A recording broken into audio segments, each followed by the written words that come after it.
네, 정권 교체 이뤄냈다. 초선 박살 13회 시작합니다. 와, 너무 느린 거 아니에요 오늘? 저희가 이용 의원님이 지각하고 있는 안 오시는 동안에 이야기를 좀 나눴는데 시청자분들이 저희가 누군지 모를 수 있다. 돌아가면서 자기 지역과 이름을 말하고 시작하자고 제안을 주셨어요. 네, 저는 사회를 맡고 있는 의정부 갑의 박지혜입니다. 반갑습니다. 저는 평택시 병의 김현정 의원이라고 합니다. 반갑습니다. 예, 안녕하세요. 청라 국제도시 검암경서 연희동 지역구 국회의원 이용호입니다. 반갑습니다. 반갑습니다. 와, 정말 어색하네요. 저는 서울 영등포 갑 최현일입니다. 예. 근데 뭐 여기 밑에 이전 경력까지 깨알같이 이렇게 다 표시해 주시고 계시네요. 너무 감사합니다. 전 영등포 구청장. 네, 오늘 역사적인 날이죠. 저희 지난번에 방송할 때 다음 주에는 새로운 대한민국에서 만나자 이렇게 얘기했는데 정말 새로운 대한민국의 문이 열렸습니다. 네. 오늘 하루 다들 어떠셨어요? 역사적인 날이었죠. 길게 좀 말씀해 주시면 안 돼요? 아니 저게 어제 저는 그 방송 개표 네. 그 지역 사무실에서 우리 당원분들하고 한 2시 반 그 확정될 때까지 그게 10만 표, 5만 표 해가지고 줄더라고요. 네. 그러니까 2시 반인가 딱 2시 반. 그때까지 하고 이제 집에 가니까 3시 그리고 깨야죠 또 네. 취임식 가야 되니까. 맞아요. 그래가지고 뭐 비몽사몽했죠 하루 종일. 그러니까 어제 저 같은 경우도 그 이제 광화문에서도 시민단체들이 그 개표 방송을 거기서 했어요. 네네네. 저 광장에서. 네. 근데 이제 거기도 갔다가 다시 여의도로 왔는데 원래는 그 시민사회에서 여의도 광장에서 우리 이제 민주당하고 같이 할 생각으로 준비를 했는데 우리 당에서도 그걸 준비를 해가지고 시민분들이 또 촛불행동은 또 저기 저 헌재 앞에서 또 그 판을 깔았고 세 군데에서 이렇게 하다 보니까 시민분들이 여의도로 많이 오셨더라고요. 그래서 강화문 갔더니 지금 약간 많이 안 계시더라고요. 근데 어제 여의도 아쉽더라고요. 행사는 공지가 잘 안 됐거든요. 맞아요. 그러니까 그게 네. 갑자기 정했어요. 근데 많이 왔어요. 그러니까 사실은 시민사회에서 저한테 며칠 전에 그 제안을 했었거든요. 그래서 같이 가서 모여서 보다가 확정 단계에 들어가면 후보가 와서 이제 연설하는 거를 좀 하자라고 했는데 한참 선거 중인데 그런 얘기를 할 수는 없잖아요. 그래서 계속 누르고 있다가 이제 그 전날 윤호중 그 총괄본부장한테 말씀드리니까 그 종합상황실에서 그걸 준비하고 있는 게 있다라고 하는데 확정된 건 아니다라고 하는데 확정이 거의 그 하기 한 서너 시간 전에 됐어요. 그게 뭐 보안 때문에 그런 건지 모르겠죠. 그래서 그냥 그 시민사회에도 준비했던 거를 취소할 수도 없고 그래서 거기 가봤더니 엄청 크게 준비해놨더라고요. 무대 같은 것도. 광화문에. 네. 그럼 광화문에 사람들 좀 왔어요? 많이 안 왔어요. 아이고 그러니까. 참. 그 시민들이 이쪽으로 다 온 거야 여의도. 분산됐구나 그러니까. 네. 그쪽도 8시부터 시작했었거든. 근데 어쨌든 그 오늘 그 취임 선서식이었죠. 오늘 취임 선서식 하는데 이게 사실은 제 앞에 그 노종면 의원이 계속 찍더라고 이렇게 해가지고 이게 뭐 하냐 그랬더니 그 있잖아요 대법원장. 조희대가 웃는 표정을 포착해서 찍으려고 계속 이렇게 하고 있더라고. 왜 그러냐 그랬더니 그 이런 거 나중에 페이스북 올리면 재밌다고 막 그래서 내가 영상으로 찍었어. 그랬더니 계속 끄떡끄떡 하고 있더라고. 조희대가 그래서 결국 웃었나요? 저는 너무 뒤쪽이어서 안 보였어요. 웃는 거를 내가 찍었어요. 그래서 거기다 그럼 어떻게 쓰면 되냐 그랬더니 좋냐 이렇게 쓰면 그런데 그렇게 하면 욕 먹을 것 같다고 그래서 안 올렸어. 잘하셨습니다. 아니 권성동이었나요? 네. 뭐 안 쳐다보고 앞만 쳐다보고 있었다. 악수도 안 했다고 그러더라고. 악수도 안 하고. 박성재 뭐 장관은 자리에서 일어나지도 않았다. 저기 누구야 저기 곽규택 의원도 저 옆에 있는데 안 일어나더라고. 곽규택 왔어요? 네, 왔어요. 전 국민의힘 의원들 안 온 줄 알았어요. 맨 오른쪽 줄에 있었는데 왜 왔어? 뒤쪽에 그럼 왜 왔냐고. 왜 왔어? 국힘 의원들 다 거의 안 오지 않았나요? 거의 안 왔는데 좀 몇 명 오른쪽 왔어.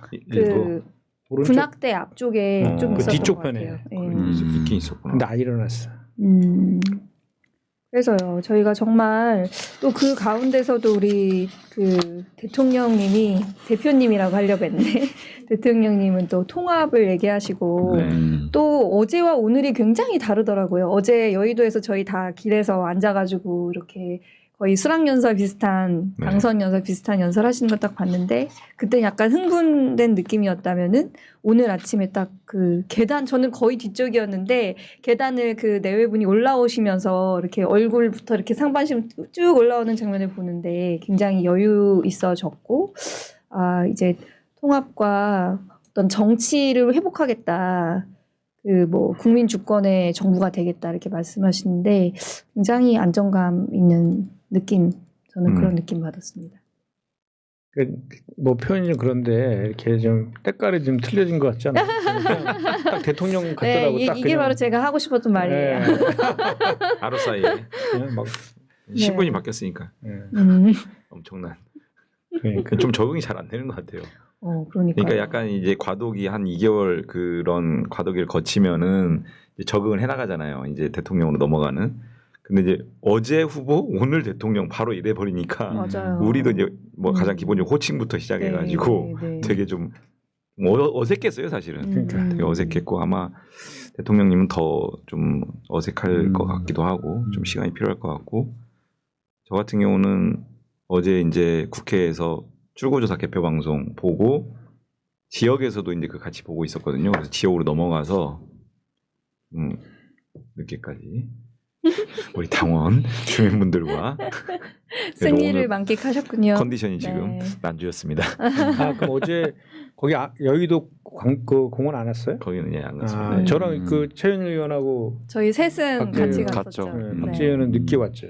네. 저는 그 강화문 광장 8시부터 가가지고 그때부터 새벽 그 2시 반까지 그때까지 계속 밖에 있었어. 나중에 막 춥더라고 그렇게. 시간이 애매해가지고 갈 데도 없고. 대협력위원장의 본업으로 다시 그러니까요. 수고하셨습니다. 아니 아까 갑자기 문자 갖고 내일 뭐 최고위 한다고 그러길래 오늘 최고위를 목요일 날 하지.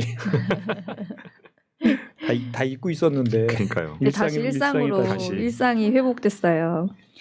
그래서 저희 그럼 첫 번째 주제 21대 대통령 선거 결과 분석 이용우 의원님 발제 우리 들어볼까요? 최현일 의원님 발제가 취임 1일차 이모저인데 그냥 가서 최현일 이어서 의원님부터 그냥 먼저 얘기할까요? 지금 네. 제가 먼저 1일차 할까요? 이모저으로 했었어. 제가 먼저 할까 그러면? 네, 네. 오늘 취임 1일차를 보면 이제 이재명 대통령님의 이제 국정 그 방향이나 스타일을 좀 알 수 있을 것 같고요. 그래서 오늘 보니까 이제 가장 단어가 많이 나왔던 단어가 국민이었거든요. 국민. 그리고 그다음 통합이었는데 그 후보께서 이제 여러 번 얘기했잖아요. 법으로, 펜으로, 칼로 이재명을 죽이려 했지만, 네, 그를 살려낸 것도 대통령 만든 것도 결국 국민이다. 그래서 이제 오늘 첫날 행보도 이제 거의 통합 국민이었는데, 근데 오늘 이제 뜻깊은 것 중 하나가 이제 그 6시 21분에 임기 시작하고 8시에 자택에서 합참 의장하고 통화하면서 국군 통수권 이양 보고를 받았잖아요. 그 다음에 10시에 이제 현충원 참배하고 나서 그 중에 이제 의미 있던 것 중에 취임식 직후에 청소 노동자하고 방호원 직원들을 만났더라고요. 나 그 왜 밑에 저기 맞아요. 올라가시나. 예. 그래서 나 뭔가 봤더니 만나신다 그러더라고요. 그래서 저는 딱 그걸 보고 예전에 그 영상 중에 신대원 성남의 신대원 시장인가 상대원 시장에서 본인이 연설을 하시면서 옛날 어린 시절 어려웠던 시절 소년공 시절 얘기하면서 눈물을 흘리는 그 영상이 있어요. 그래서 나는 어떤 생각이 들었냐면 국민 속에 그는 서민과 노동자 소외계층 그런 분들 어려웠던 본인의 과거도 어떻게 보면 그거를 좀 잊지 않고 그분들을 중심으로 통합을 하더라도 기득권이나 특권 세력을 통합하고 함께 가야 하더라도 그 출발점은 항상 약자들 편에 서겠다. 그래서 청소 노동자 같은 경우는 단식할 때 이렇게 도와줬던 분들이라고 그러더라고요. 최성자 씨 비롯해서 청소 노동 감사. 그리고 비상기험 때는 네네. 계엄군을 막은 국회 방호 방어과 직원들은. 직원들에서 보이지 않는 곳에서 이 땅의 민주주의를 지켰던 사람이다 해서 감사의 뜻을 발표했다. 노동자의 헌신 그런 말을 대통령실 측에서 얘기를 했다 하더라고요. 그리고 또 하나가 이제 두 번째가 이제 드레스 코드 역시나 넥타이가 빨강 파랑으로 해가지고 좀 통합을 상징했고요. 그리고 그다음 끝나고 나서 이제 바로 아마 이렇게 끝나고 나서 취임식 끝나고 바로 여야 맞아요. 6당 식사를. 대표 의장하고 이렇게 네. 한 게 처음인 것 같아요. 네. 성사가 된 것도 잘 된 것 같고 네. 했다는 거고 왜 그러냐면 그 전에 내란 수계 윤석열은 전혀 뭐 그런 게 없었잖아요. 일방주의였잖아요. 그리고 이제 취임 선서를 보면 여기도 똑같죠. 모든 국민을 아우르고 섬기는 모두의 대통령, 통합정부, 실용정부 하면서 분열 정치 끝내겠다. 정치는 결국 국민이 하는 것이라는 식으로 얘기했고요. 그래서 이제 전체적으로 보면 상당히 짜임새 있게 방향성도 보여주면서 또 인수위가 없지만 그래도 준비된 대통령의 면모를 보여줬고 특히 아까 합참의장하고 이제 국군 통수권 이양보고 할 때 이런 말 하셨죠. 비상계엄 사태 때 군 장병이 부당 명령에 소극적으로 대응해서 나라를 큰 혼란에 빠지지 않게 한 점 정말 잘했다면서 격려를 해줬다는 거죠. 그런 측면을 했다는 거하고 또 현충원 참배 가서 쓴 글에는 국민주의인 나라, 국민이 행복한 나라, 국민과 함께한다. 항상 국민 주권 방향을 써 보여주고 있고 오늘 이제 가장 하이라이트 이제 새 정부 첫 인선 국무총리 김민석, 비서실장 강훈식 등 아까 좀 이따 말씀하실 텐데 결국은 일머리 있고 또 본인과 호흡을 잘 맞췄고 바로 오늘부터 일할 수 있는 검증된 사람들을 했다. 그래서 상당히 좀 체계적이고 준비된 모습을 보여줬다고 봅니다. 그리고 또 하나 이제 첫 행정명령 비상경제정부 TF 구성을 하겠다 해가지고 민생경제 회복이나 추경 이걸 준비하는 그런 좀 계획을 보여줬고요. 근데 좀 안타까운 점은 오늘 왔지만 이제 박성재는 사직을 수리했잖아요. 사표. 윤석열 정부 장차관하고 불편한 동거를 할 수밖에 없는 상황이고 문재인 정부 때 76일 만에 모든 국무위원들을 이제 임명했다 하더라고요. 그러니까 이제 76일 모든 국무위원을 임명하는데 그러니까 이사청문회 그래서 근데 당분간은 이제 차관들 중심으로 차관들을 교체해서 좀 그 사람들 중심으로 장관들 일부는 이제 국무위원을 해야 되니까 필요한 국무위원들은 어느 정도 이렇게 좀 놔두고 차관 중심으로 하지 않겠냐라는 생각이 듭니다. 예. 지난번에 윤석열 전 대통령 탄핵된데 보니까 차관 직무대행들이 더 잘하더라고요. 그렇잖아요. 그렇죠. 네, 실무 중심으로. 네. 오히려 그 차관들하고 실장들이 계속 그 관료를 이렇게 그쪽에 전문성이 있어가지고 국정 방향만 정확히 잡아주면 오히려 그 사람들이 잘하잖아요. 차관 인사가 되게 한 2개월 이상 차관 인사가 핵심일 것 같아요. 중요하다고. 네. 차관 인사를 신속하게 하지 않을까. 어차피 인사청문회 없고 빈 공백에 새 정부 국정 방향을 좀 제대로 끌고 가려면 그 차관 인사가 가장 관건일 것 같고 그래서 차관 인사를 매우 신속하게 서두르지 않을까 이런 생각이 들고 저는 오늘 하루에 가장 중요한 게 어쨌든 인선 1차 인선 발표를 직접 대통령님이 나서서 브리핑 형식으로 이제 발표를 했는데 우리 국회의원분들이 그러니까 네 분이죠. 네 분이. 그리고 저는 우리 강유정 대변인과 위성락 안보실장으로 가신 두 분이 이제 비례대표잖아요. 결단을 그러니까 인선을 하는 대통령님 입장에서도 그렇지만 그것을 이제 그 수용하는 그 두 분도 국회의원직을 내려놓는 거잖아요. 굉장히 좀 결심을 한 것 같다라는 새 정부에 좀 힘을 실겠다 같이 하겠다 이런 의지를 좀 밝힌 것 같고 또 강훈식 의원님도 사실은 이제 삼선이시고 비서실장 가면 직을 내려놔야 되잖아요. 그런 부분들이 좀 있는 것 같습니다. 그러니까 비례대표 같은 경우는 그 전에도 그러니까 뭐 신원식 장관 같은 경우에도 비례대표하다가 간 거잖아요.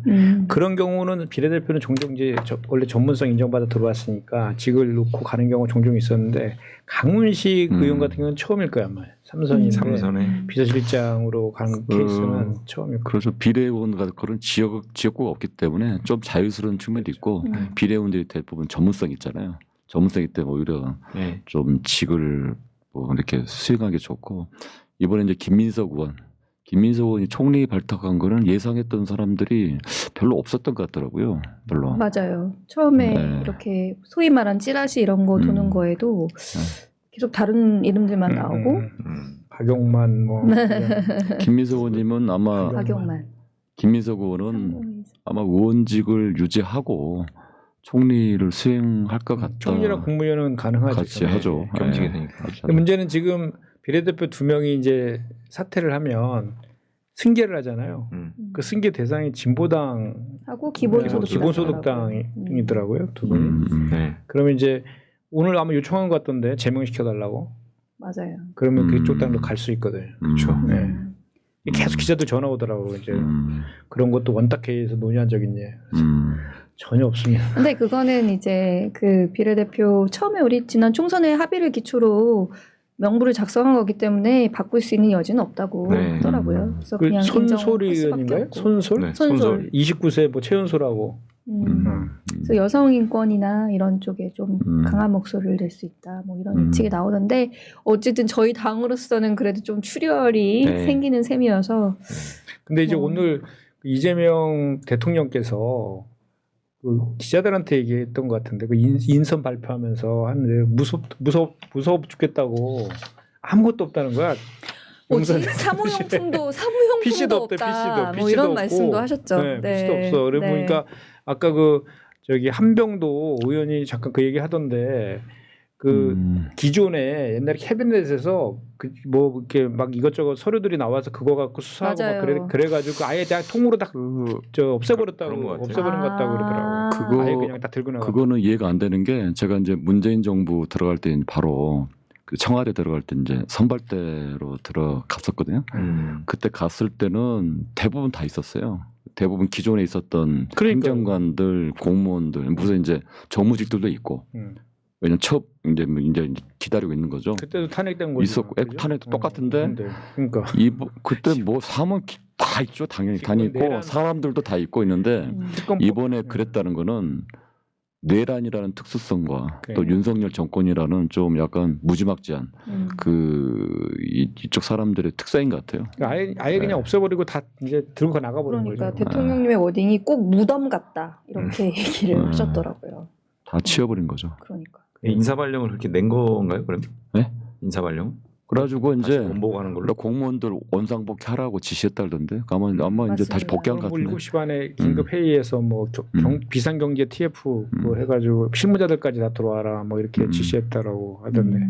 그때도 문재인 정부 때도 좀 일 잘하고 그런 분들은 절반 이상 다 거기서 스테이를 했어요. 그때 그 전에 박근혜 정부 때 했다다. 관련 예. 출신들. 그러니까 이제 근데 이번 같은 다 갔다는 거는 말이 안 일을 안 하게도 근데 그 시간 있어요? 없잖아요. 인수인계를 네. 최소한 해야 되는데 굉장히 세게 얘기한 거예요. 대통령 입으로 이 용산 대통령실 무덤 같다라고 표현한 거 그러니까요. 굉장히 세게 네, 얘기한 거고 네. 황당무계하다 뭐 이런 표현도 써가면서 인적 물적 조직들이 다 이제 그냥 들고 튄 거죠.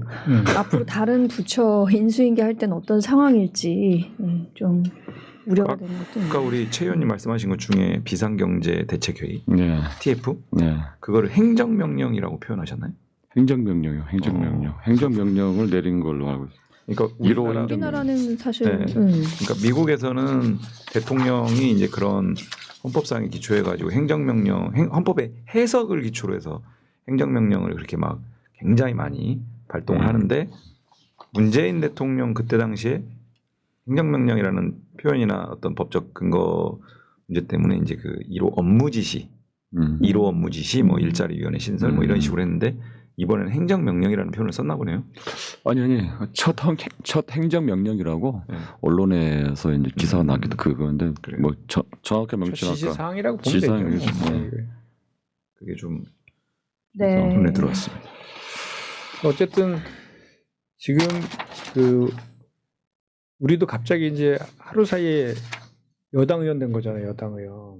여당 의원 됐는데 뭐 다 같은 생각일 것 같은데 의원들을 이렇게 보면 되게 뭐 걱정들도 많잖아요. 지금 그죠? 이 잘못하면 큰일 난다. 그 지금 워낙 우리가 물려받은 상황이 너무 어려운 상황이기 때문에 제가 오늘 그 놀랬던 게 아침에 방송을 보는데 그 국민의힘 패널이 이재명 대통령 탄핵 얘기를 하더라고요, 벌써.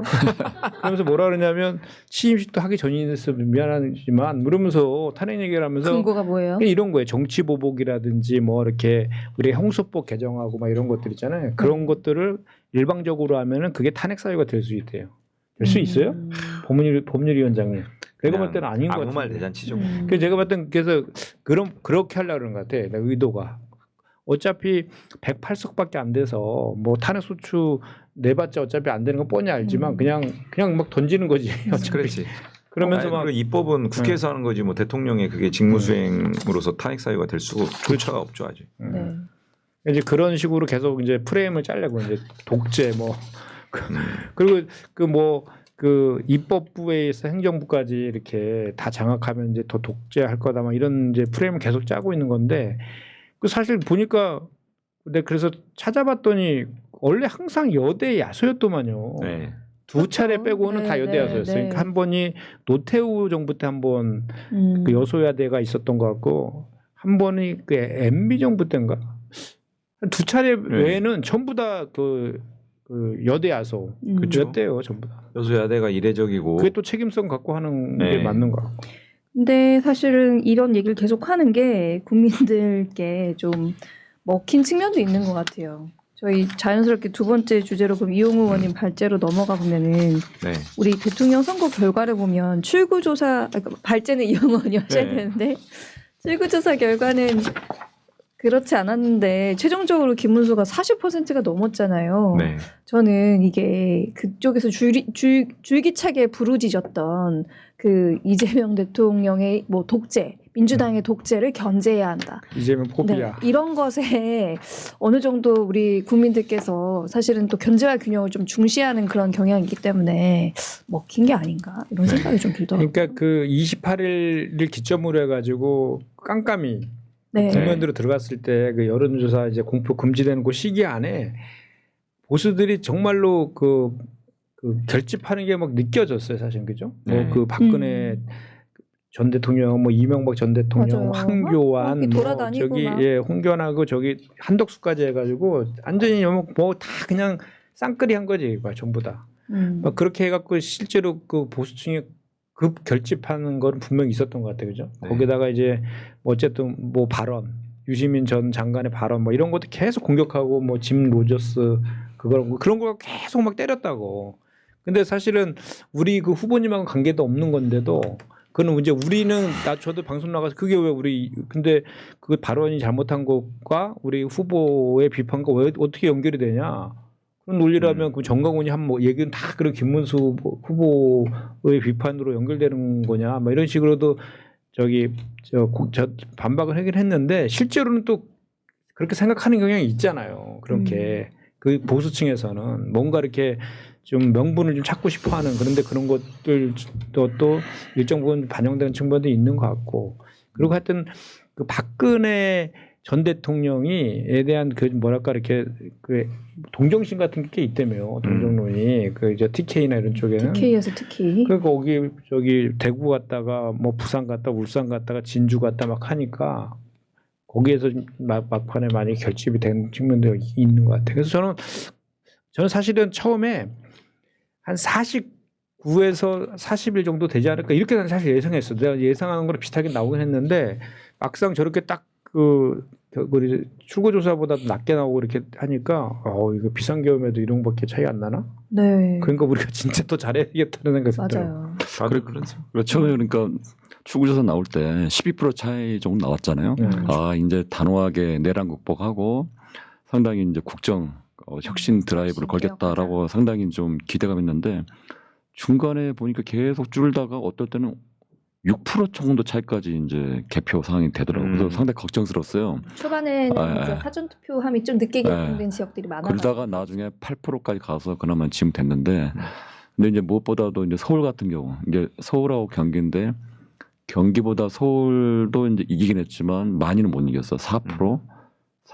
그렇죠. 4%, 6%인데 그래서 4%인데, 근데 어떻게 보면 서울 같은 경우는 어떤 좀 인구도 많고 어떻게 보면 저기 중산층 또 중도층도 어떻게 보면 이게 방향타가 될 수 있는 그 유권자들이 많은데 이런 내란 상황에서 또 이런 상당히 민생이 어려운 상황에서 그 정도 차이밖에 안 났다는 거 보고 좀 상당히 당혹스럽더라고요. 그러니까 당혹스럽다. 내년 그 지방선거 그러니까 이제 영남이나 뭐 이런 다른 지역은 상당히 그런 게 있는데 서울이나 경기 특히 서울 같은 경우는 어떻게 보면 이제 내년 지방선거도 있잖아요. 그래서 최현일 의원이 서울이잖아요. 서울이죠. 네. 그리고 지방선거 반성을 좀 때 하셔야 될 것 같은데. 더 반성해야죠. 경기도 우리 셋다 경기도인데 열심히 해야죠. 130만 표. 130만 표. 경기도는 130만 표 인천이랑 막 그랬어요? 압승했죠. 네, 네. 압승했죠. 더 저희 열심히 지역구에서는 해야 몰라도 왜 그랬어요 그런 거. 17점, 더 열심히 할 것 같아요. 그래서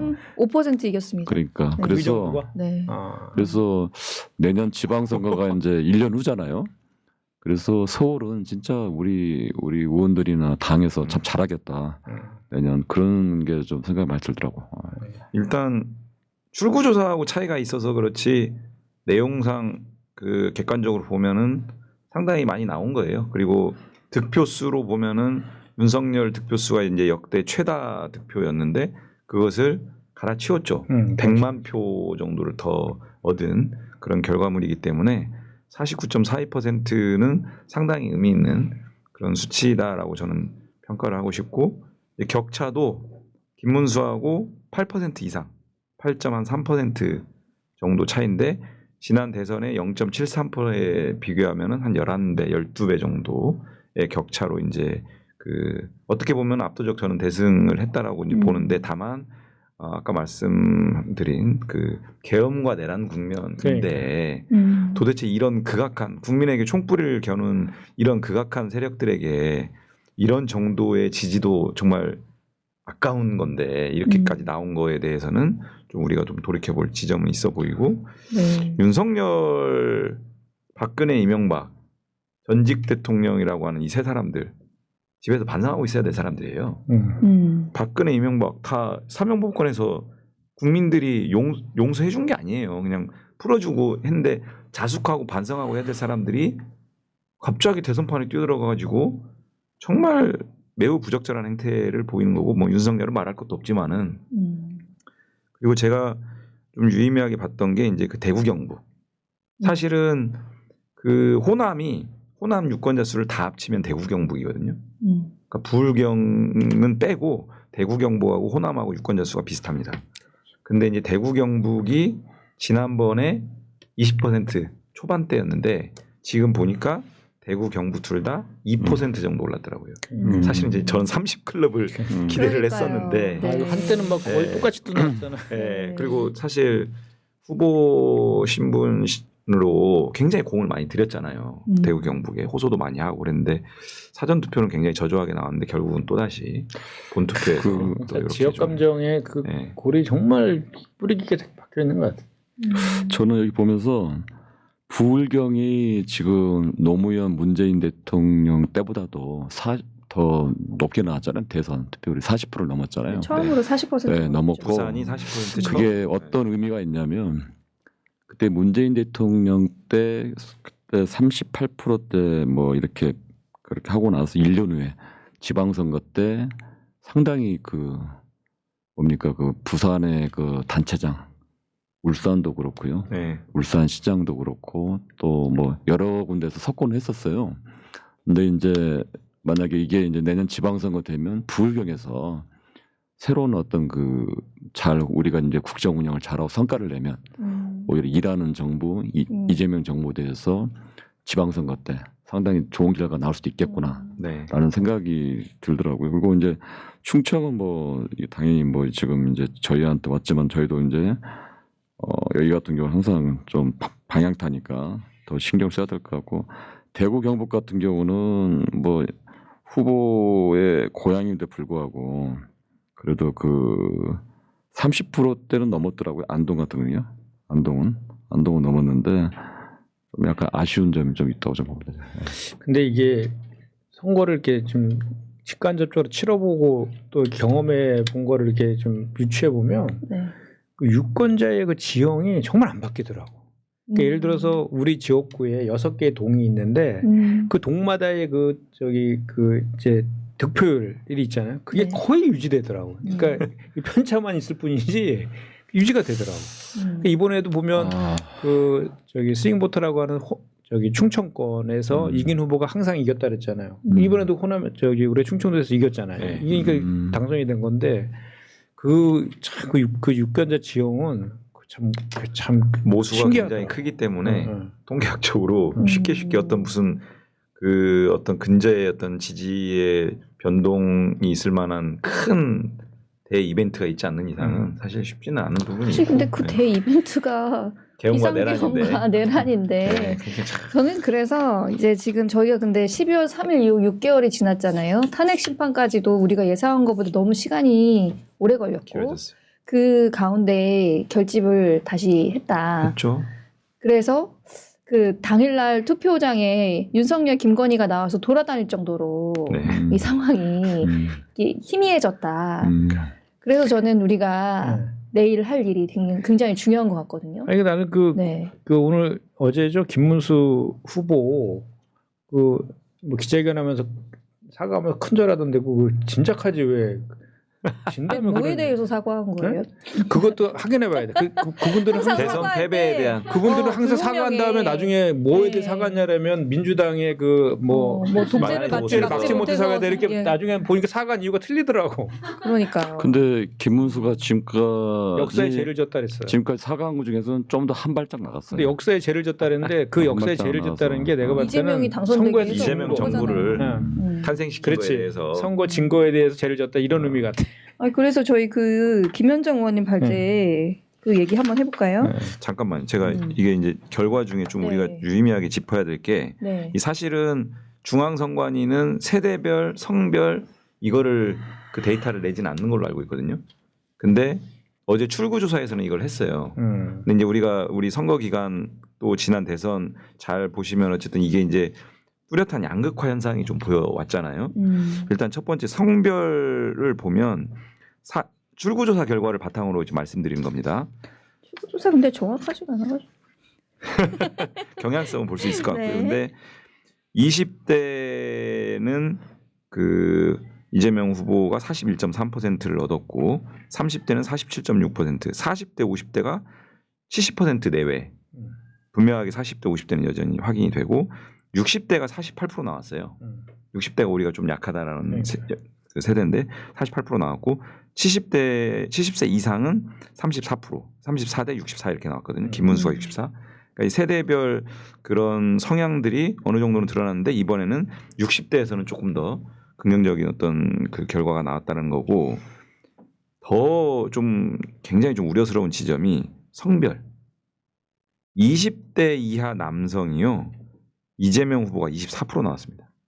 그리고 이준석이 37.2가 나오고요. 김문수가 36.9가 나왔어요. 그러니까 이준석이 엄청난 성별 갈라치기. 그렇죠. 그리고 세대별 갈라치기를 했잖아요. 20대 남성. 네, 20대 남성. 근데 20대 이하 여성은 이재명 후보 58.1% 나왔어요. 이준석이 10.3, 김문수가 25.3. 그러니까 20대에서의 성별 이 엄청난 양극화가 극명하게 드러났고 지난 대선보다 훨씬 더 심각해졌어요. 그래서 이게 저는 향후에 이제 20대가 또 30대가 또 40대가 되잖아요. 그래서 어떤 이런 굉장히 좀 그 심한 보수적 성향에 또 이게 기반이 되는 거 아닌가라고 하는 굉장히 좀 우려스러운 지점을 봤습니다. 이제 그런 측면이 있는 것 같아요. 어때 뭐 이준석 얘기를 여러 번 하고 비판을 했잖아요. 정치적으로 갈라치게 한다. 근데 그거는 이제 그러한 방법보다는 후보가 얘기하는 통합 측면에서 세대 간의 통합, 어떤 정책적인 측면이 있겠죠. 이게 어떻게 보면 이제 칼자루는 이제 이재명 대통령이 진 거니까 아까 이제 20대 남들이 갖고 있는 그 불만과 욕구 그런 부분을 정책적으로 녹여서 이런 부분도 저희가 풀어야 된다고 좀 봐요. 이제. 맞아요. 그러니까 이거를 이제 맞아요. 뭐 요걸 뭐 이준석이 얘기하면 그 친구는 그렇게 하는 게 본인의 정치적인 그게 이득이 되니까 하는 거니까 이거를 이제 단호하게 20대 간에 어떤 세대 갈등이 없도록. 네. 그래서 이제 그 말 좀 하고 싶었던 건데 20대 그 남성들 청년들이 그 이제 불만을 갖고 있는 이유들은 각자의 구체적인 내용들 가지고 서로 다 틀려요 이유들이. 네. 근데 그걸 싸잡아 가지고 그 이준석 후보가 그냥 그 갈라치기를 한 게 문제인 거지. 맞아요. 그냥 자꾸 예를 들어서 그 연금 있잖아요, 연금. 네. 그 연금 같은 경우도 청년들이 노인 세대 부양안으로 청년 세대들만 피해를 본다. 취업도 힘든데 이런 식으로 하는데 그 청년들은 마치 나중에 저기 자기가 낸 것보다 덜 받는 것처럼 이렇게 막 표현을 했다고요. 사실은 더 받죠. 더 네. 받는데 받는 금액이 현재보다는 좀 줄어들 수 있다 이거잖아요. 더 받는 건 더 맞아요. 받는 거거든.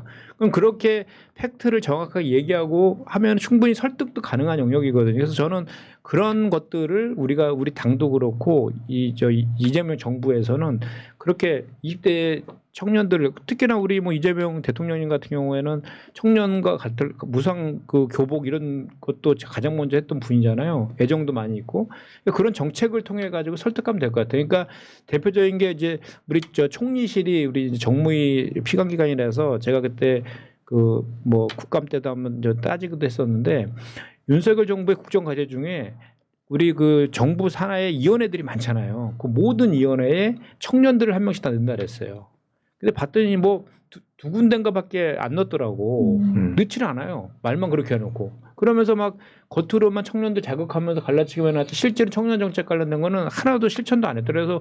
그래서 왜 임명 안 하냐 했더니 전임자의 임기가 남아 있어서 아직 못 하고 있다는데 거짓말이에요, 그것도.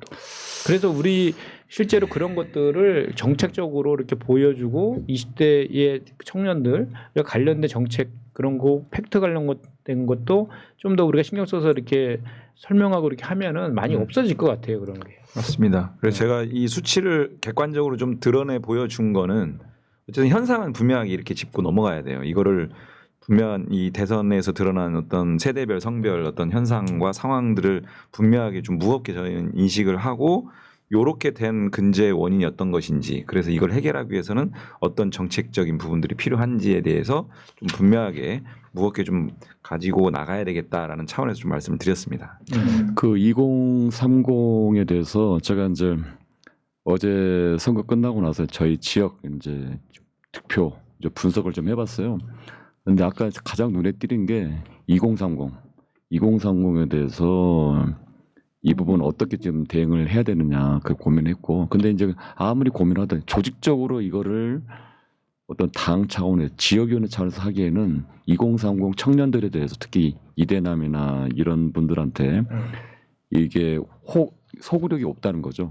결국은 이제 중앙 정부나 중앙 정치에서 풀어가야 할 문제라고 좀 보고, 왜냐하면 지역에서 아무리 청년들해도 청년들은 지역에서 안 보여요.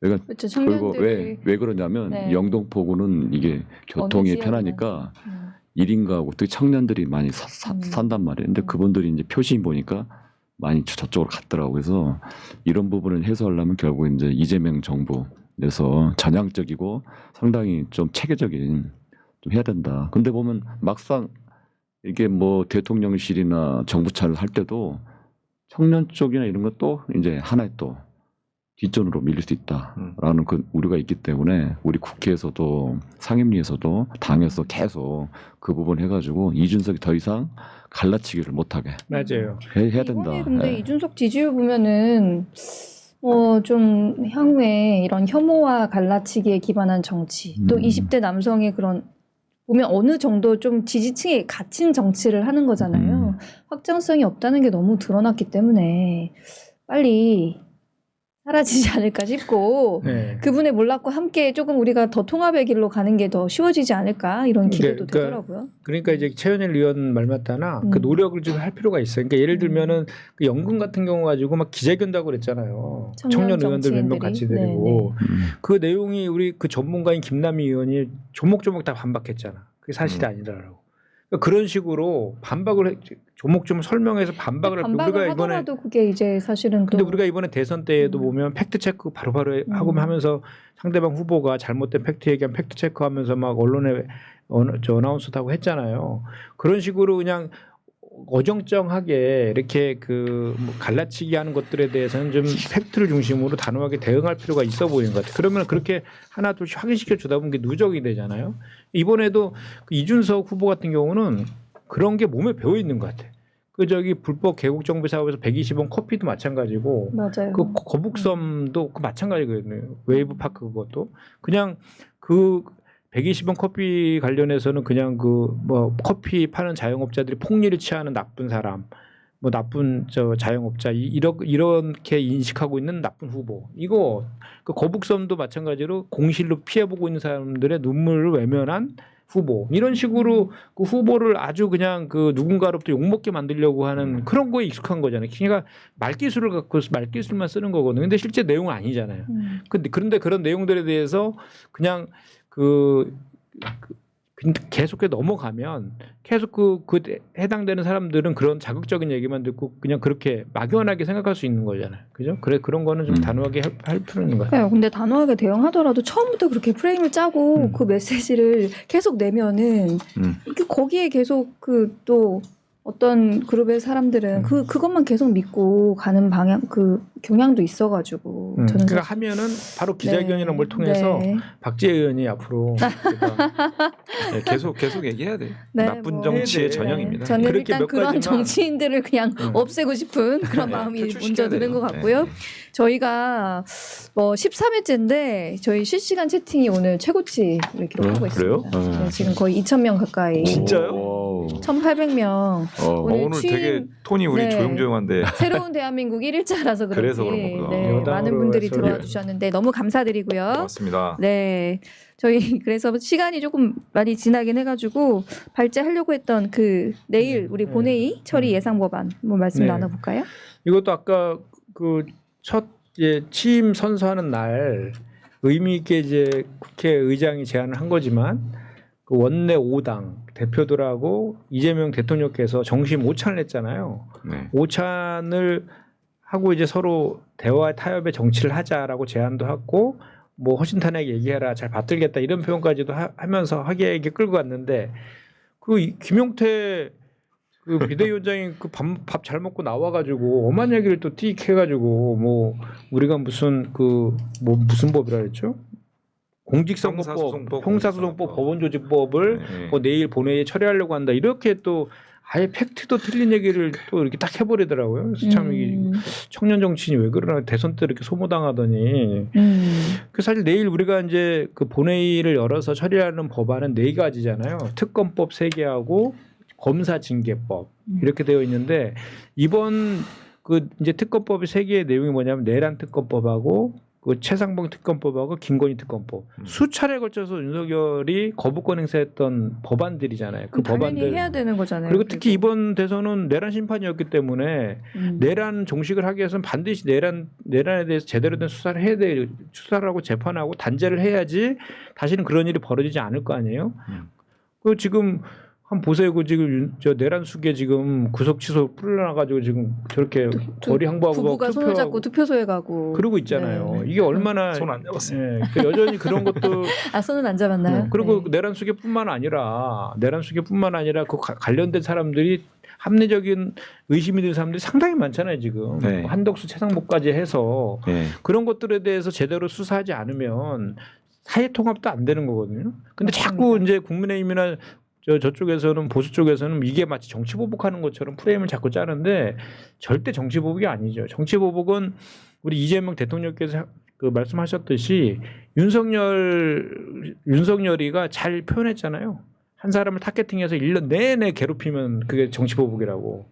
그렇게 하는 정치 보복 하자는 게 아니잖아요. 이거는 역사적으로 내란 행위를 한 거에 대해서는 단죄하는 게 맞기 때문에 그런데 지금 뭐 검찰에 맡겨놓으니까 수사가 제대로 진행되지 않고 있다라는 이제 비판이 있으니까 내란 특검법을 통해서 아주 그 객관적이고 공정한 내란 특검법을 통해 가지고 제대로 된 수사를 하자라는 취지에서 이건 당연히 해야 되는 거고 이거는 당연히 그래서 첫 번째로 처리해야 될 법안이었죠. 이게 맞는 거고. 그다음에 최상보 특검법하고 김건희 특검법은 몇 차례를 지금 거부권 행사했어요.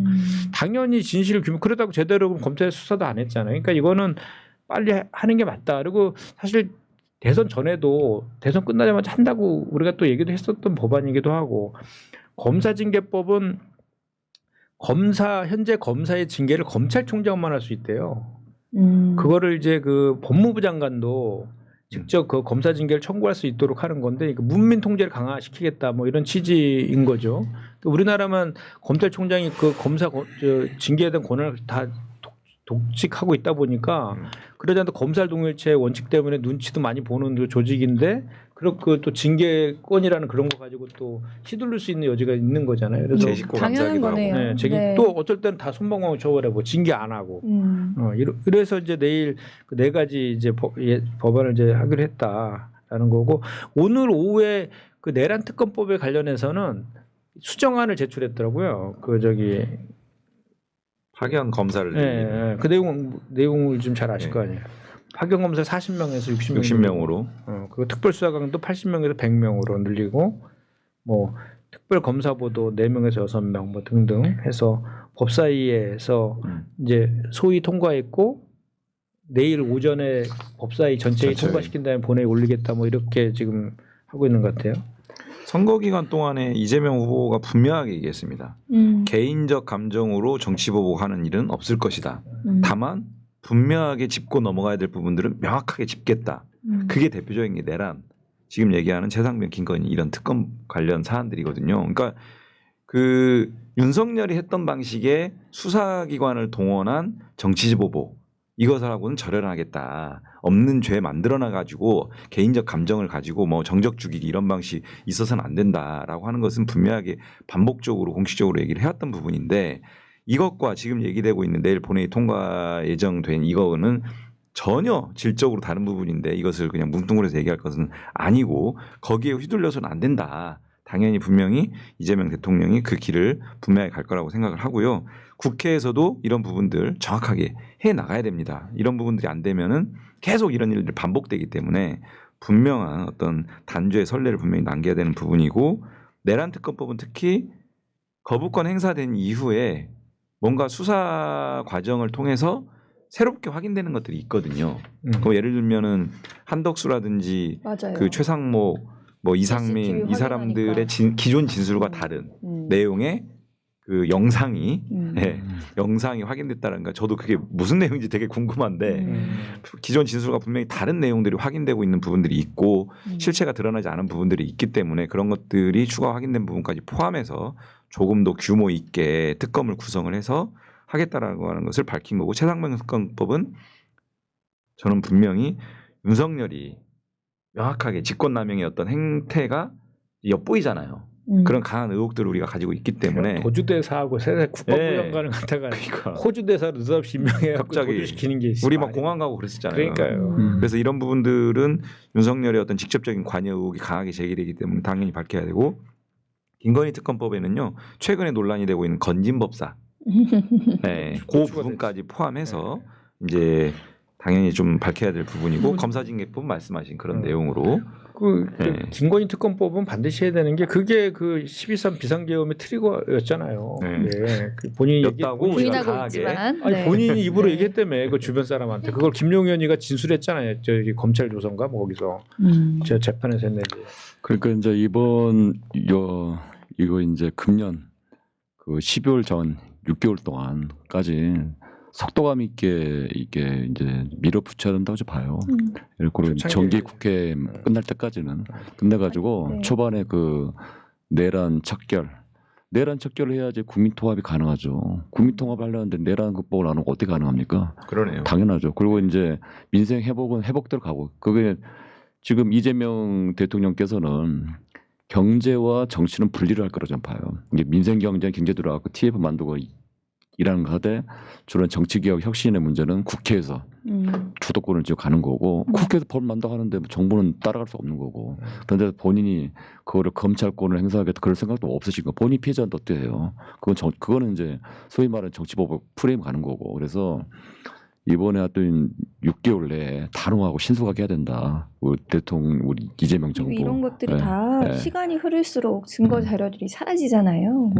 최상병 특검법 원래 작년에 우리 통신기록 삭제될 수 있으니까 빨리 해야 된다고 했었는데 지금 벌써 1년 가까이 지나가서 사실 특검을 한다고 해도 실제로 실체를 잘 밝힐 수 있을지 이런 게 걱정되잖아요. 그리고 지금 대통령실에 아까 무덤 같다고 할 정도로 자료 같은 것도 다 다 가져나갔고 그래서 아니 그 비아폰 뭐 그 저기 탄핵된 이후에도 쓰고 뭐 이런 것도 의혹도 확인도 된 것도 그러니까요. 있고 서버 뭐 저기 다 삭제하라고 삭제 지시했다. 통신 삭제 지시한 것도 지금 보도가 다 되어 있고 그래서 제가 봤더니 내라텐코프 네. 하면은 우리가 상상하는 거 이상으로 엄청난 게 막 나올 것 같아 고무줄 줄기처럼. 네. 그래서 빨리 해야 되는 게 맞는 것 같습니다. 저희가 2,300명까지 증가했는데 와, 오늘 와주신 시청자 여러분 감사드리고요. 저희 마지막 주제는 대한민국 개혁 과제인데 뭐 시간이 조금 짧긴 하지만 어쨌든 오늘 그 민주정부 첫날이었는데 정말 숨가쁘게 하루가 돌아갔잖아요. 여기 지금 막 댓글에 보면은 오늘 취임 1일차부터 이재명 대통령님은 야근에 들어가셨다. 윤석열이 1년 걸렸던 일을 하루 안에 다 하고 있다. 막 이런 말씀들을 하고 계신데 정말 대한민국 개혁 과제 산적한 것들이 굉장히 많고 또 이제 우리가 광장에서 시민들이 원하시는 그런 개혁 과제에 대한 것도 저희 비치혁명 시민본부에서 많이 이제 받았잖아요. 그런 것들 빠르게 실행해야 될 것 같은데 어떤 것들이 우선 과제일까? 잠깐 이렇게 좀 한번 얘기를 나눠보면 어떨까 해서 이 주제를 가져왔는데요. 우선 저는 산자중기위원회인데 사실 얼어붙은 민생경제 골목골목 이 경기를 살리기 위한 조치들 아마 이번에 20일 선거운동 하시면서 골목 경청투 할 때마다 많이 들으셨을 것 같아요. 그래서 지역경제 살리기 위한 조치를 너무 중요하다. 그래서 지역화폐 발행을 위한 추경 빠르게 시작해야 될 것 같고요. 또 우리 오늘 또 취임 선서하면서 또 다시 한번 강조하셨는데 이제 재생에너지 중심 사회로 조속히 전환해야 한다는 점을 이제 대통령님이 강조를 하셨습니다. 그래서 우리가 화석연료에 의존을 하면 할수록 에너지 수입 금액이 굉장히 높거든요. 거의 수백조에 달할 정도로 매년 수입하고 있는데 에너지 수입을 대체하면서 아리백과 같은 글로벌 흐름에 부응하면서 기업 경쟁력을 높일 수 있는 조치고 또 우리 소멸해가는 지역 경제, 지방 같은 경우는 사실 재생에너지가 새로 인구를 유입하는 그런 효과도 있는 사례들도 일부 있기 때문에 잘 설계해서 그 기본 에너지 소득 이런 이제 정책적인 실험들도 확대해야 될 필요가 있다고 생각이 돼요. 그래서 기후에너지부 신설 메시지를 저희 후보님이 내셨는데 이런 업무들을 담당할 조직들을 빠르게 새로 만들어야 되겠다. 그러니까 이제 좀 전에 그 말씀하신 거 이렇게 보고 그때 계속 그 이준석 후보나 뭐 김문수 후보나 국민의힘에서 계속 뭐 탈원전 그러잖아요. 근데 우리 이재명 후보는 탈원전 주장한 적이 없잖아요. 그 에너지 믹스를 주장한 그렇죠. 거지. 네. 그러면서 에너지 믹스를 주장하면서 그 원전은 줄여가면서 이제 재생에너지를 확장시키자 뭐 이렇게 세계적 추세이고 기업들이 수출을 하려면 그렇게 할 수밖에 없는 생존 전략이다라고 하고 있는데 자꾸 탈원전을 주장한다고 억지로 계속해서 아니라고 그렇게 얘기해도 에너지 믹스라고. 그러니까 허수아비 때리기처럼 네. 이제 탈원전이 그 사실 부유경에서 인기가 없는 정책이거든요. 그렇죠. 그러다 보니까 얘네가 하려는 건 탈원전이야. 그러니까 그래가 아니라는데도 그렇게 이렇게 계속 규정해 그냥. 놓고 그것만 가지고 계속 비판을 하는 거죠. 네. 지금 전 세계적인 추세 또 대한민국이 처한 굉장히 큰 위기가 이제 말씀하신 그런 기후 위기 대응과 관련된 과제. 지구 기후 위기도 네. 대비해야 될 거 아니에요. 그럼요. 그다음에 이제 저출생 초고령화 문제.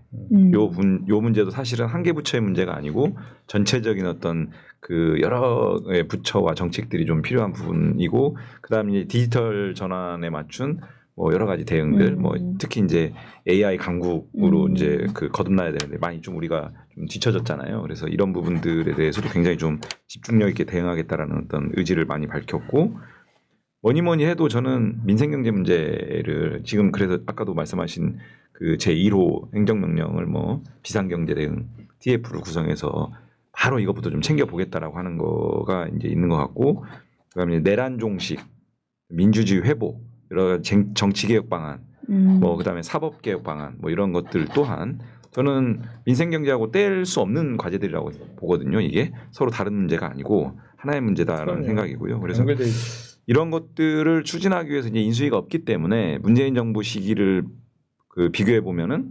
국정기획자문위원회를 구성을 했잖아요. 그래서 거기서 한 2개월 정도 해가지고 그렇죠. 전반적인 국정 과제를 도출하고. 그다음에 이제 그 과정에서 또 이제 인선 작업도 진행을 했는데 저는 좀 속도감 있게 빠르게 해야 된다라는 기조에 대해서는 이견은 없지만 인수위가 없기 때문에 뭔가 너무 급하게 하는 것은 조금 오히려 좀 조심해야 되지 않을까. 그러니까 5년 동안의 국정 방향과 국정 과제를 도출하는 작업이기 때문에 너무 속도전으로만 갔을 때는 오히려 조금 첫 단추를 잘못 낄 수도 있다. 특히 또 인선 문제도 마찬가지고. 그래서 시기를 느리게 할 필요는 없지만 그렇다고 너무 좀 이렇게 급한 마음으로 하는 것은 조금 더 좀 신중할 필요가 있지 않을까. 그래서 이런 위원회를 구성해서 충분하게 의견들을 좀 많이 모아서 국정 과제를 잘 도출하고 그 과정에서 이제 인선도 주요 인선들을 좀 잘 해나가면 좋겠다 이런 생각입니다. 저는 이제 행정안전위원회잖아요. 그러면 정부 조직법이 있어요. 정부 조직법이 있는데 이번에 그 윤석열 정부 때 몇 가지 정부 구성을 하려고 했는데 못한 거잖아요. 뭐 인구부하고 뭐 기부 못했는데 이번에 반드시 정부 조직법 개편해야 되고 경찰국은 어떡할 거예요? 경찰국 없애는 거 당연히 없애죠. 없애고 뭐 경찰 뭐 검경 수사권 독립은 당연한 거고요. 아까 얘기했듯이 이번에 내란이 생긴 이유가 뭔가 결국은 검찰 개혁, 네. 사법부 개혁 이 부분 반대해야 되고 또 하나가 이제 군 문민화를 반드시 실현해야 되고 그리고 또 하나가 여기서 이제 우리가 놓치는 거 항상 보면 정권을 잡으면 놓치는 기재부 개혁이에요. 맞습니다. 기재부 개혁은 이제 당장 일을 해야 되니까. 근데 아마 대통령께서 그 부분 명확하게 인식하고 계실 거라 보고 기재부 장관을 과연 누구를 할 거냐 보면 이제 기재부를 제대로 하겠구나라는 생각이 들고 그래서 기재부 군 그리고 사법부 검찰 개혁을 속도감 있게 한다. 근데 또 하나 이제 아까 이제 우리 이제 이용우 의원께서 말씀했듯이 그 사심제에 대한 또 이렇게 법조에서 비판이 있는 거잖아요. 보수 언론에서 재판에 대해서 헌재가 심판했을 때 그것도 결국 이제 개헌 문제로 가잖아요. 개헌 문제. 그래서 이런 부분도 체계적으로 후보께서 지금 빠르면 지방선거 때 그 국민투표하고 안 되면 하겠다 그런 거 아니에요. 그래서 이런 부분을 개혁 과제를 체계적으로 당에서 국회에서 해야 된다라고 봅니다. 예. 참고로 재판 헌법소원은 헌법 개정 사항은 아니고 이제 헌법재판소 법률 개정을 통해서 할 수는 있고요. 네. 그리고 지금 얘기됐던 사심제 이렇게 이제 볼 것은 전혀 아니고 일단 확정된 대법원 판결에 대해서 뭐 물론 이제 법안을 어떻게 개정할지는 이제 뭐 어떻게 하느냐에 따라 달라지겠지만 대체적으로 얘기되는 것은 확정된 대법원 판결 하급심이 아닌 확정된 대법원 판결에 대해서 일정한 요건 하에서 이제 헌법소원을 열어두는 방식이 논의되지 않을까 이렇게 생각을 합니다. 그러니까 우리 정무위 같은 경우에는 오늘 주가가 몇 프로 오른지 아세요? 오늘 많이 올랐죠. 네. 71.87% 급등해가지고 2.66%. 예. 새 정부의 기대인가요? 예. 그렇죠. 그러니까 우리 이재명 대표가 공약이 주가지수 5천이잖아요. 코스피 5천이잖아요. 네. 그런데 그래서 그걸 하기 위해서는 자본시장 선진화가 돼야 되는데 그걸 위해서 마중물이 되는 게 상법 개정안이었잖아요. 거부권 행사였잖아요. 또 그저 윤석열이 그거를 이제 내일 우리가 국정부할 TF에서 기자회견을 해요. 거부권 행사한 거에 대해서 다시 이제 수정안을 발의를 또 이제 하는데 그 본회의 통과된 바로 서명하겠다라는 게 우리 대통령님의 약속이었잖아요. 그렇게 하실 것 같고 그래서 경제는 심리라는 얘기가 있잖아요. 근데 증시는 더 심리거든요. 그러니까 지금 이재명 대통령이 그런 증시 부양과 관련된 의지를 확고하게 하고 또 상법 개정에 대한 의지 표명을 명확히 하니까 증시가 이제 막 이제 그거에 대해서 시장에서 화답하고 있는 그런 거고 또 하나는 이제 좀 전에 기재부 개혁 얘기했잖아요. 기재부 관련해서도 후보가 얘기를 했어요. 연관돼서 뭘 했냐면 이거 제가 대표 발의한 건데 일단 기재부를 기획예산처하고 재정경제부로 나눈다는 거잖아요.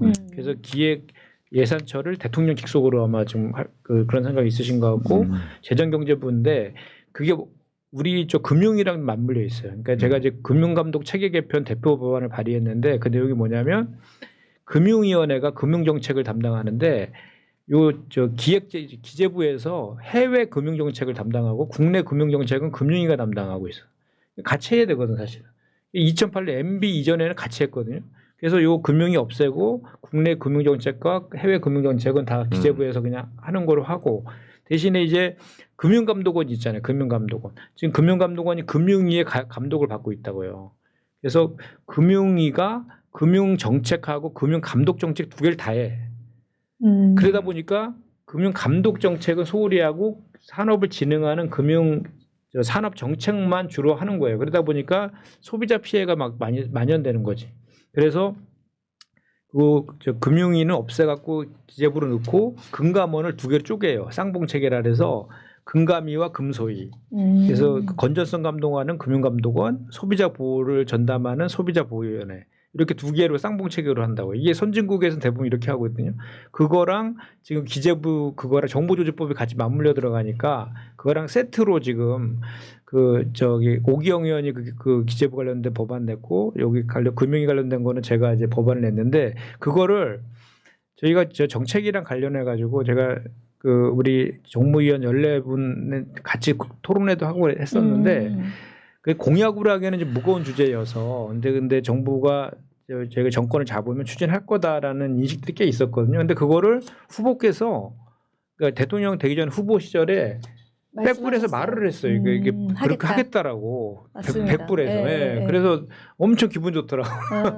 그래서 그렇게 되면은 그 주가와 관련된 그런 것들이 더 혹시 주식이 더 올라갈 수 있는 여지가 더 생기는 거예요. 그게 전부 다 자본시장과 관련되는 거거든요. 예를 들어서 우리가 ELS 같은 경우에도 다 불안전 판매로 인해 갖고 발생하는 경우도 많이 있거든요. 그런 문제들이 많이 없어질 거고 또 쪼개기 상장이나 물적 분할, 이중 상장 이런 거를 통해서 편법적으로 지배구조 개편하면서 개미투자자 울리는 이런 것들이 상법 개정은 많이 막을 수가 있거든. 그러면 자본시장이 투명해지면은 개인 투자자들뿐만 아니라 해외 투자자들도 많이 투자를 하게 돼서 주가가 올라간다 이거거든요. 근데 지금 본질이 국민의힘이랑 보수 쪽에 자꾸 주장하는 게 뭐냐면은 기업이 규제를 풀어서 기업하기 좋게 해야지 주가가 오르지 무슨 딴소리냐 상법을 개정하면 오히려 더 기업을 옥죄는 거 아니냐는 주장인데 완전히 잘못된 주장이에요. 맞습니다. 그게 뭐냐면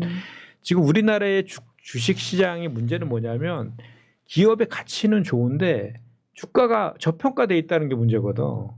그러니까 기업이 삼성전자의 가치가 100만 원 정도 하는데 지금 현재 50만 원밖에 안 돼. 반영이 안 된다. 예, 이걸 100만 원을 제대로 반영되게끔 하자는 게 시장이 때문에. 예, 코리아 디스카운트를 방지하자는 게 바로 이 상법 개정의 취지거든요. 그렇기 때문에 상법 개정을 하게 되면 모든 기업들한테 도움이 되는 거예요. 다만 반대하는 사람들은 딱 거기지. 오너 일가들, 경영 승계하려거나 편법적으로 이런 거를 필요한 사람들 있잖아요. 그런 사람들이 이걸 반대하는 건데 그런 사람들이 14개 정도의 큰 기업이 있어요. 그 14개의 대표들이 나와서 맨날 상법 개정 반대하는 사람들이에요. 그 사람들이. 그러니까 예, 그거를 우리 대통령님이 정확히 깨뚫어보고 있다는 거죠. 근데 금감원 조직 개편 발표하던 날 이제 기후에너지부 기재부 개편 같이 말씀하시면서 같이 하신 거거든요. 그날 정부 관료들이 엄청나게 술렁였다고 하더라고요. 이것도 기후에너지부도 산업부가 굉장히 에너지 파트 싫어하거든요. 자기네 이제 그러겠죠. 에너지 부문은 떼줘야 되니까. 환경부도 마찬가지고. 그래서 관료 사회의 저항 이런 걸 저희가 효과적으로 극복해야 하는 그런 과제도 있는 것 같아요. 그래도 이재명 대통령의 가장 강점이 지방 정부를 12년 동안 했잖아요. 경험이기 때문에 공무원들을 다룰 줄 안다. 잘하실 거예요. 제가 네. 아니 논리와 어떤 그런 계획들이 굉장히 구체적이고 탄탄하기 때문에. 설득이 그런 지점에서 가능할 거라고 보여지고 아까 오늘 우리가 말씀 나눈 것 중에 비상경제 점검 TF 구성 지시가 행정명령 형태로 내려갔네요. 행정명령. 그랬고 그다음에 대통령실에서 지금 공무원 필기구 하나 없다 그랬잖아요. 네. 공무원들 다시 원대복귀 지시했대요. 네, 원대복귀와 인수인계하고 연속성 가질 수 있도록 이렇게 당연한 조치를 했고요. 제가 1분만 말씀드리면 환노이잖아요. 저는. 그만하라고 말리시더니. 네, 제 환노이 얘기하려고. 빨리. 이게 이제 정부에서 이게 사실 노동계하고 관계 설정이 매우 중요합니다. 그러니까 특히 이제 우리 민주당 정부에서 노정 관계가 이제 틀어지게 되면 상당히 부담을 갖고 국정 운영을 할 수밖에 없는 과정들이 좀 있어왔기 때문에 이제 이재명 대통령이 누구보다 이제 그런 노동계와의 관계 설정이라든지 이런 부분들에 대한 인식이 좀 있을 거라서 잘 할 것으로 기대되고 계속 강조했던 게 이재명 대통령이 기업 운영도 다 규범 범위 내에서 그러니까 헌법에 규정된 기본권 또는 ILO의 국제 노동 기준 이런 범위 내에서 그것들을 준수하는 전제하에서 하는 것이지 자꾸 그런 것들도 인정 안 하는 방식으로 기업 경영하는 것은 맞지 않다. 그런 세계적인 추세하고도 맞지 않기 때문에 그런 부분들에 대해서 조금 기대를 하고 있는 부분이 있는 것 같고요. 그래서 이런 어떤 노동권 존중 하에서의 기업 경영과 어떤 노동자의 어떤 권리 보장과 이런 것들이 같이 좀 잘 끌어가졌으면 좋겠다라는 생각이 듭니다. 네, 이용우 의원님의 기대. 네. 네, 저희 오늘 저희가 그 실시간 접속자 수가 증가된 거에 고민돼가지고 평소보다 좀 길게 했습니다. 네, 오늘 들어주셔서 너무 감사하고요. 평택에 계신 분들이 좀 들어오셨네요. 링크 보내서 들어오라고 하신 거 아니에요? 아니, 도우라는 게 아니라 맞다까이 이제 이 시간에 님께서, 방송을 한다는 걸 많이 알게 됐어요. 평택에 자주 가는데 평택역 앞에 김현정 현수막 갈 때마다 보면 든든했다. 든든했다. 거기는 무조건 다는 장소거든요. 네, 네. 영등포는 안 나와요? 영등포는 오늘따라 영등포가 좀 조용한데. 왜 그렇지? 네. 오늘 안 풀었나 보지. 그러니까 해야겠어. 네, 서구도 좀 조용하고요. 의정부도 조용하고 다음 주에는 저희 지역에 좀 홍보하고 나오도록 하겠습니다. 네, 오늘 긴 시간 같이 해주셔서 감사하고요. 네, 그러면 저희는 다음 주에 뵙겠습니다. 초선 박살. 근데 우리 초선 박사를 계속